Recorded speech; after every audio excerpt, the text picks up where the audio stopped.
lorsque tu commences à crier, Jésus ne t'écoute plus. Il a changé de direction. Comme on dit, non, il a trouvé une autre femme là-bas, il n'a plus trouvé une autre femme. Jésus, c'est la même chose. Jésus cherche une chair dans laquelle il va s'installer. Oui ou non? Amen. Il cherche un cœur. Jésus, le Saint-Esprit a des sentiments. Le Saint-Esprit est amoureux de vous et nous. Il est le quand quelqu'un a des soucis, pour nous sortir des soucis, les gens font quoi? Ils le consolent. Oui ou non? Oui. Mais Jésus te dit que moi je m'en vais, hein, mais je t'envoie le Saint-Esprit pour te faire quoi? Consoler. Quand tu es dans la joie, quand tu es dans des soucis, des stress, des problèmes, le Saint-Esprit vient te calmer. Mais donc ça veut dire qu'il a des sentiments. Le Saint-Esprit est une personne. Alléluia. Amen. La Bible dit que quand Jésus passait au Jourdain dans Luc chapitre 3, il vient, il dit que je voyais le Saint-Esprit comme une colombe descendre sur Jésus corporellement. Corporellement, ce n'est pas un corps. Si. Hein? Si. Donc le Saint-Esprit va écouter tes choses que tu fais. Après, tu vas d'abord dire non, je vais d'abord faire, on ne me voit pas. Le Saint-Esprit est frustré. Nous sommes fiancés de Christ. De la même manière que tu te rends compte que tu frustres ton prochain, ton époux, ton épouse, c'est comme ça que le Saint-Esprit est frustré. Tu ne peux jamais déclarer au fond de toi que tu as la nouvelle naissance si tu frustres le Saint-Esprit tous les jours. Le deuxième point dans la nouvelle alliance, c'est recevoir et communier avec le Saint-Esprit. Comment tu peux communier avec? Parce que c'est des choses parfois que beaucoup ne connaissent pas. D'accord? Comment communier? Parce que c'est important. Vous savez, quand j'ai commencé à lire la Bible, les gens m'ont fait tellement de théories. Les gens m'ont parlé de Moïse qui a séparé la mer Rouge. Les gens m'ont parlé de Jachée. Ils m'ont parlé de beaucoup de choses. Alors, le Seigneur, j'ai dit au Seigneur, bon, moi aussi je veux lire. Et les gars, à chaque fois que je lisais, la parole n'était pas la bonne. Elle était tronquée, on a ajouté des choses, on a enlevé quelque chose. À chaque fois, à chaque moment, la parole était tronquée. Et lorsque, finalement, le Seigneur me dit, mais je veux que tu sois fidèle à ma parole. Comment tu peux créer une alliance avec le Saint-Esprit? Si tu es fidèle à sa parole. Oui ou non? Amen. Quand une maman donne des ordres aux enfants, si les enfants ne sont pas fidèles à sa parole, ça ne peut pas marcher. Quand un homme donne des ordres à sa femme, derrière moi, voici ce que tu dois faire. Voici ce que tu dois faire. Si rien n'est fait, qu'est-ce qui va se passer? Le Saint-Esprit ne sera pas content. Donc, le deuxième grand point, pour que toi, dans l'alliance, tu le vives au quotidien, c'est de vivre avec le Saint-Esprit. C'est-à-dire que tu ne vas pas crier tout le temps, Saint-Esprit, viens, Saint-Esprit, viens. Non. Quand Jésus vient dans ta vie, quelle que soit ton étiquette, quel que soit ce que tu es, le Saint-Esprit vient en toi. Dis Amen. Amen. Le Saint-Esprit n'est pas, on ne le transfère pas. On ne transfère pas le Saint-Esprit. On ne te donne pas le Saint-Esprit. Attends, je vais te donner le Saint-Esprit. Allez, reçois le Saint-Esprit, reçois. Prends tes pieds et pousse-les.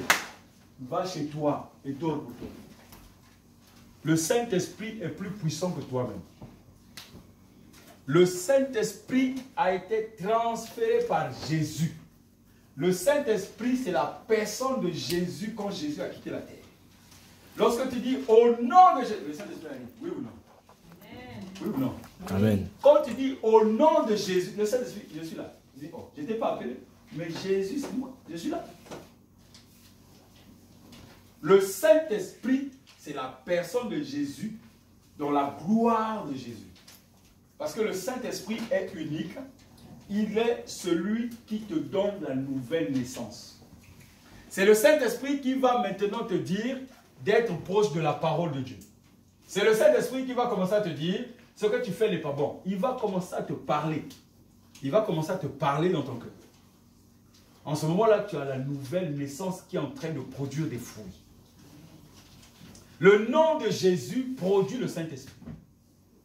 On a vu la dernière fois les bénéfices du nom de Jésus. Le nom de Jésus a 3 bénéfices très grands. Il y a plusieurs petits bénéfices. Mais il y a 3 grands des bénéfices qui sont... Personne ne peut les ôter. Ok? Amen. On avait vu que le nom de Jésus produisait quoi comme bénéfice? Il produit quoi comme bénéfice?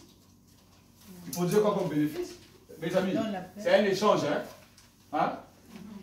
Ce n'est pas un professeur avec des élèves. Que Dieu vous bénisse abondamment. Amen. On avait vu que le dimanche passé, on a vu que le nom de Jésus produit ce qu'on appelle le sang. Oui ou non? Oui. On a vu que le nom de Jésus produit ce qu'on appelle le sang. On a vu que le nom de Jésus produit ce qu'on appelle le Saint-Esprit. C'est le bénéfice ultra. On dit le nom de Jésus sauve. Reçois le nom de Jésus, il va te sauver. Si tu n'as pas le Saint-Esprit, il ne va pas te sauver. Beaucoup de chrétiens sont courbés. Beaucoup de chrétiens remplissent les églises pour chercher quelque chose. Dès qu'il a reçu la sonde, il est parti. Ils ne savent même pas que le nom de Jésus a des bénéfices. Et le nom de Jésus a quel grand bénéfice encore? Le témoignage. Il n'y a personne sur la terre. C'est Paul qui l'a dit. Il n'y a personne sur la terre qui proclame le nom de Jésus sans que le Saint-Esprit lui donne l'autorisation ou l'occasion. C'est le témoignage. Alléluia. Amen. Tu ne peux que témoigner que si Dieu te met le témoignage. Si Dieu ne t'a pas mis le témoignage, c'est que tu témoignes, c'est ce qui te tue. Et donc, l'alliance, la nouvelle naissance, il y a ce qu'on appelle l'alliance avec qui? Avec le Christ. Et qu'est-ce que l'alliance t'apporte? Il faut quoi dans l'alliance? Il y a les 3 choses. Il y a la dot.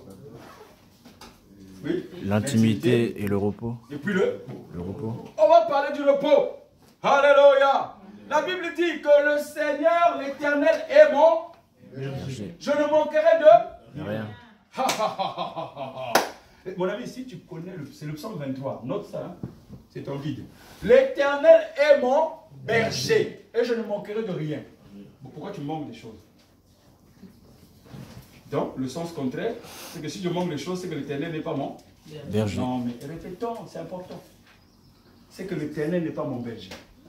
Alors tu commences à dire, ah, mais si l'Éternel n'est pas mon berger, comment je veux faire pour qu'il soit mon berger? Mais c'est l'alliance que tu as eue, qu'il a versé la dot, et à chaque fois, quand les gens, les parents de ton mari, vont commencer à dire, ah, il va trouver notre mari, ainsi de suite, tu vas dire, hé, il a versé la dot pour moi, dis la dot. La dot. Les arts, même si vous touchez là où il ne faut pas, il a versé le sang pour moi. On va dire, non mais tu n'es pas trop conforme, il faut lire la Bible. Il a versé. Donc toi, où est-ce que tu vas aller réclamer? Quand tu vas réclamer quoi? C'est que la dot était versée, non? Donc tu vas plaider, on appelle ça plaider. La Bible parle de plaider. Tu vas commencer à plaider le sang de Jésus. Et à chaque fois que tu as une situation, à chaque fois que tu es courbé, à chaque fois que les situations te troublent, tu plaides le sang de Jésus. Tu plaides le sang de Jésus. Parce que c'est le sang qui est la dot qui t'a racheté des ténèbres. Pourquoi tu cherches les hommes pour t'aider? Tu as la solution. Tu plaides le sang. Ça a été versé pour toi. Ça a été réservé pour toi. Quand tu arrives dans ta chambre, tu dis, dans le sang de Jésus, le sang, je plaide le sang de Jésus. Pour telle situation, je plaide le sang. C'est ta dot. Alléluia. C'est comme ça que tu vas rentrer dans l'intimité avec le Saint-Esprit. Parce que tu reconnais, malgré mes défauts, malgré ce que je fais, on a versé le sang pour moi. Donc je plaide le sang, le Saint-Esprit va venir maintenant à toi. Il n'y a personne qui peut te transférer le Saint-Esprit. Faites très très attention. Le Saint-Esprit est plus dangereux que Jésus et Dieu. Tu peux blasphémer contre Dieu. Tu peux